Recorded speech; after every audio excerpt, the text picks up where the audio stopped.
What up? It's your boy T Bear here, the reaction. So this is making for Wrestling Wednesday. I'm very busy now, but about to do this video for Moet. Who should be the one to dethrone the tribal queef? And I did see the promo of Sammy, and Sammy. I knew it was Sammy. That's not the real Roman Reigns right there. That's just a brainwash. That's the real Roman Reigns I knew and loved for a while. That's been brainwashed by Paul Heyman, who's brainwashed to be a tribal queef. Sammy said best in the last promo, so I'm gonna go with that. Anyway, so for Moet is who should be the one to dethrone the tribal queef? Roman Reigns.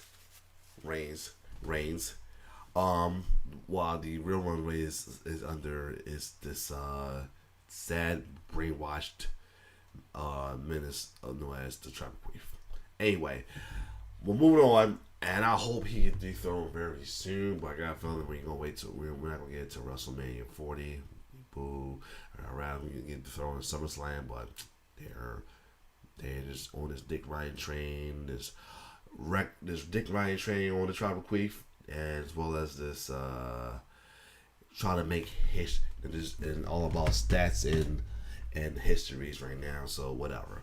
Anyway, but I can't wait to see who Mo. Since this is about somebody dethroning tribal queef, I am willing to watch and see who the choices are. Though I still think Cody should be the one to finish the story, but I'm not sure what they're gonna do with Cody Rhodes right now. I got a bad feeling they're about to have this man lose to that little bastard Sub Mysterio, because he ain't no damn Dom. Anyway, so just for the adversity rule, that's one thing. Other than that, let's see who option is along with Cody Rhodes that to dethrone the type of queef once and for all. Let's get it.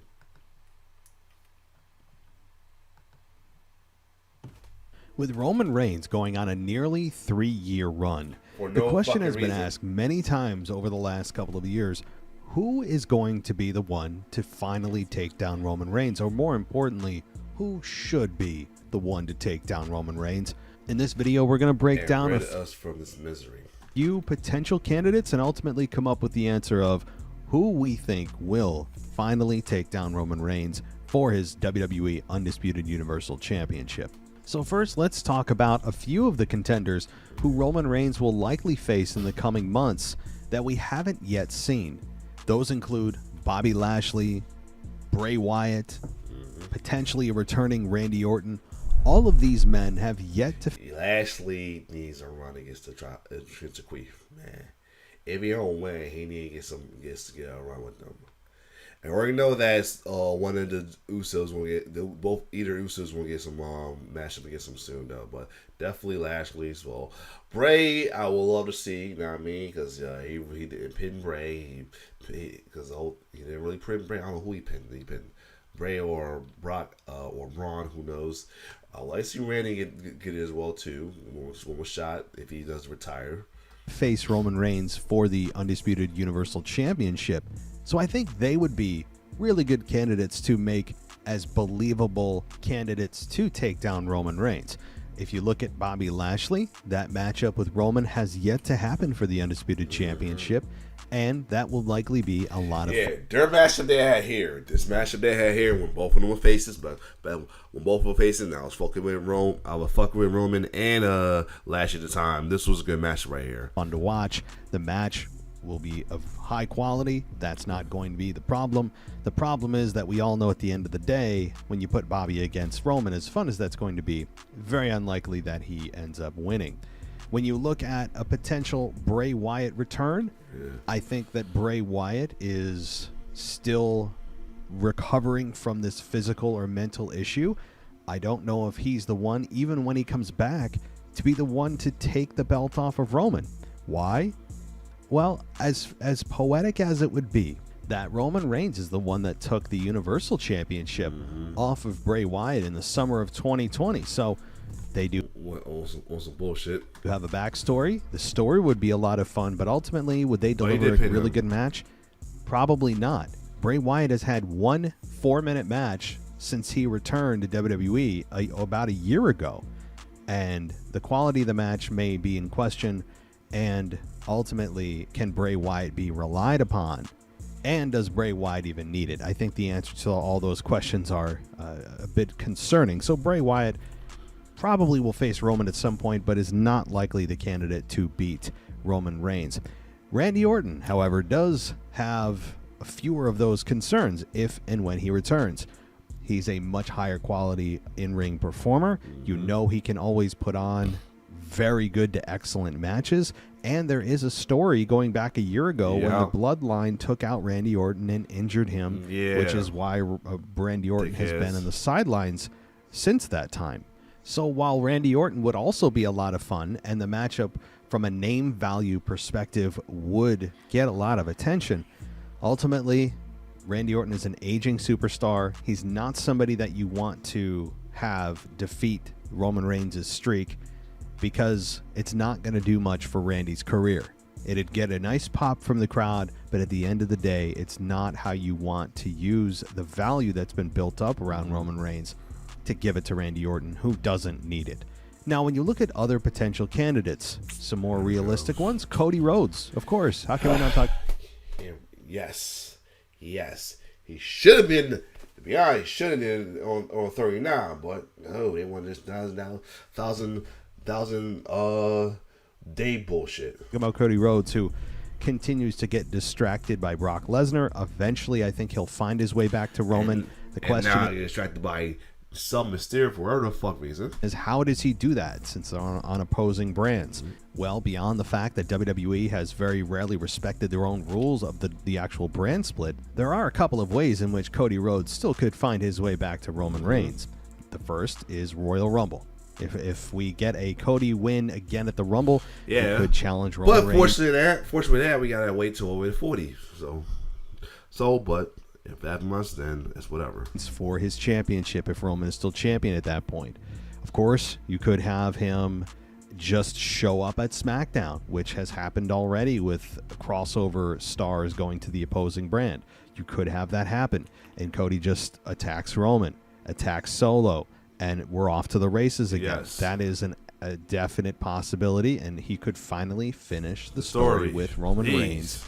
And to be honest, you could argue Cody Rhodes is the number one babyface in WWE right now, so there's a lot of fan support for this. And honestly, Cody Rhodes is young enough, and he had his career rejuvenated. I like that they played the clip when he got storyline fired in WWE since returning, that it would, I think, propel him to another level. So that is a real possibility. Seth Rollins, same case here. And Seth Rollins and Roman Reigns have yet to really have a proper program. Seth Rollins, for real, hold on first. Boo! Is undefeated against Roman Reigns when it comes to, I believe it's title matches. So that means that gets out my face. Anyway, one, especially right here, they should have had at least Seth be a temporary face at the time, but they kept him heel, and then they had this moment right here, for face fans not to root for it, but whatever. And this time, if you go against him, he'd be a face this time as Rollins, so it'd be nice. Now, one reason I would love for him to be the only reason, Cody should finish the story, I would love him to, as a babyface, to beat him. So, because when he beat Brock Lesnar, he beat Triple H, he was the Case Slayer. When he beat Brock, he became the Beast Slayer. I would like for him to be called the Chief Slayer and beat him, then become the Chief Slayer. The only reason I'm so supportive, I still want Kobe the one to dethrone Roman first. That's the only thing. But if they're not going to want to finish the story because Triple H being petty or whatever, just Vince and Triple H being petty, then I'd be okay with Seth as well too, to be the Chief Slayer. That you could have a very interesting narrative going into that story.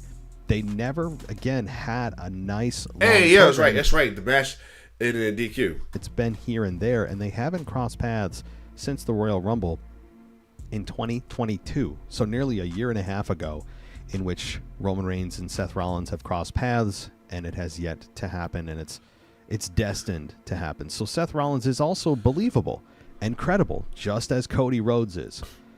Now, you also have Sami Zayn. Could he challenge Roman again? He could. Is he believable to beat Roman? If they didn't pull this give my people that would like to have this as well too, instead of Cody. Mainly the Cody haters, though, they just hate him. But I wouldn't mind this either, especially how he's good. But right now he's tag team champions and wins KBO, so I want them to keep focusing on that and hold ties for a good while though. The trigger in Montreal, when everything was at its peak, when the boiling point of this storyline was reached, when the crowd support was off the charts for Sammy.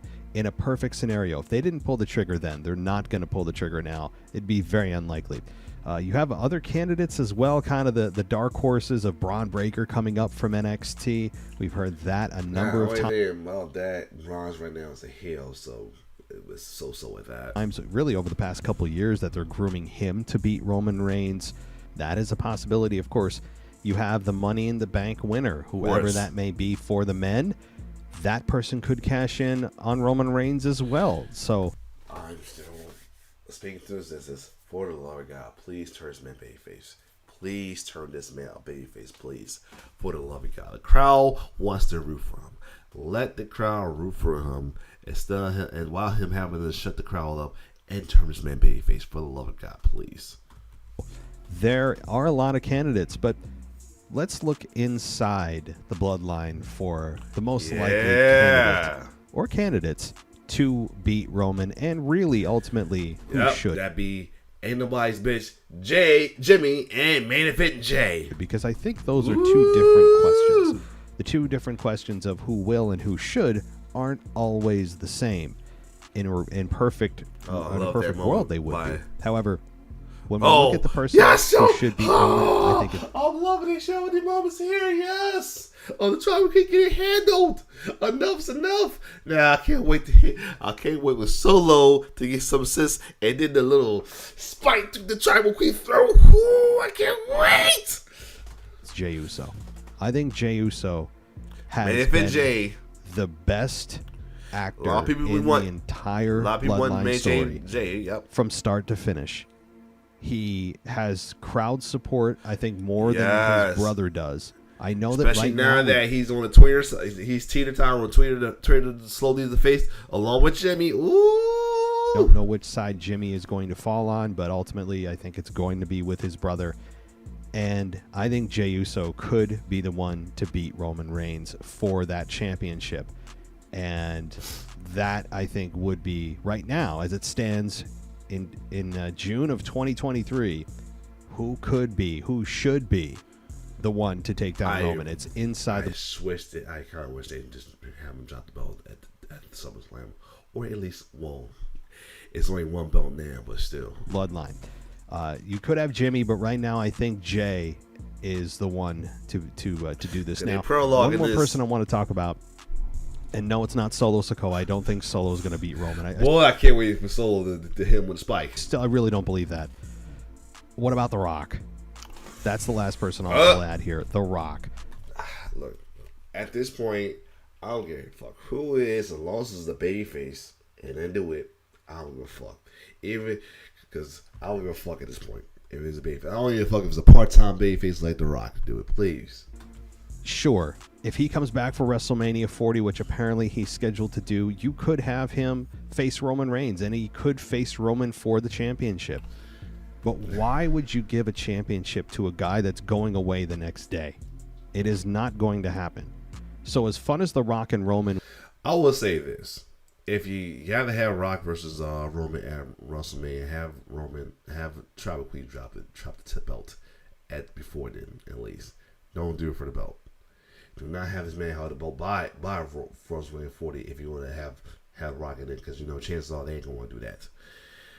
Everything. If you want to have him by 40, at least because somebody's going to take it away from WrestleMania 40, which shouldn't be till WrestleMania 40. But you can't trust WWE right now. After the shit they pull on 39 as well too. Thank God we trust them right with the World Heavyweight Championship, but can you really trust them? It will be when it happens, hopefully. It is not someone, The Rock is not someone that you want to invest in because he's not here for very long.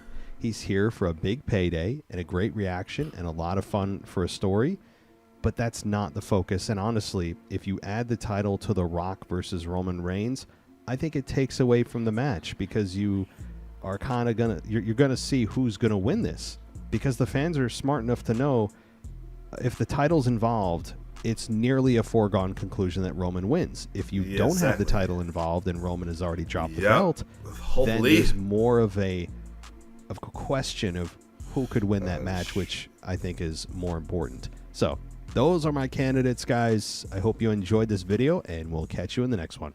All right, cool. There you have it. Though. So, I'll do another video about most of the minute. It don't play it right there. But those candidates he mentioned were definitely some good candidates. Hopefully, I'm hoping he get dethroned by SummerSlam. But if he must wait, go through this. Hold on, this reign of terror, this miserable reign of terror onto WrestleMania 40, just to please the miserable Edgelord. Misery Love Cup and get off those misery fans who are doing it, who want to just enjoy some moments, whatever. Then so be it. Hopefully it's Cody that finishes the story. If not, I'll be okay with Seth. I'll be okay with him, Jamie. And at this point, I'll be care with anybody at this point that's a babyface at this point, or even a tweener, but mainly a babyface at this point. Let's just end this bullshit once and for all, as soon as possible. Well, other than that, it's your boy. And to the folks who like to go on me and say, "Oh, you don't like to cry," whatever. How about take the tribal dick out of your mouth for a quick second, get some air. All right, carry your mouth too full. Anyway, other than that, if you like my reaction, like, share, subscribe to my YouTube channel. It's your boy T-Beer signing off. One love. And by the way, babyface can make smart remarks too, though. So don't even try it.